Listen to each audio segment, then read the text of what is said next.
তো hello friends, welcome to my video. তো মনীষা লাইফস্টাইলে তোমাদের সকলকে স্বাগত। তো এটা হচ্ছে অনেক দিনের ভিডিও যেটা এডিটিং করে ছাড়া হয়নি, তো আমি ভাবলাম আজকে ছাড়া যাক। তো এইটা হচ্ছে 11ই সেপ্টেম্বর ভিডিও, আমার বরের বার্থডে। তো এবারে বার্থডেটা না একটু অন্যরকম টাইপের হয়ে গেছে। মানে যেহেতু আমার বেবি হয়ে গেছে, তো সেই জন্য বেবিকে নিয়েই সবাই মেতে থাকে সব সময়। তো মানে কোনোদিন আমার বরের বার্থডেটা ভুলি না।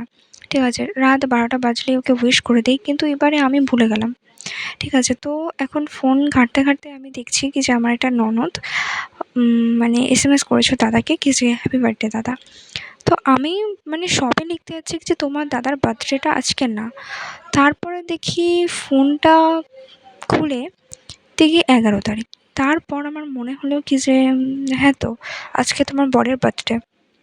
তো তারপর হচ্ছে আমার ননদকে বললাম, আমার ননদও বললো এই বাবা আমি ভুলে গেছি। তারপর আমার শাশুড়িরও মনে ছিল না, মানে সবাই এত আমার বেবিকে নিয়ে মেতে থাকে, তো নিজের ছেলের জন্মদিনই ভুলে গেছে। তো যাই হোক, মানে লাইফের ফার্স্ট টাইম আমার বরের বার্থডে ভুলে গেছি। আমার বর নিজেও ভুলে গেছে যদিও বা। তা বরকে মনে করিয়ে যখন দিচ্ছি তখন বলছে হ্যাঁ, তো এটা তো আজকে 11 তারিখ, আজকে তোমার জন্মদিন।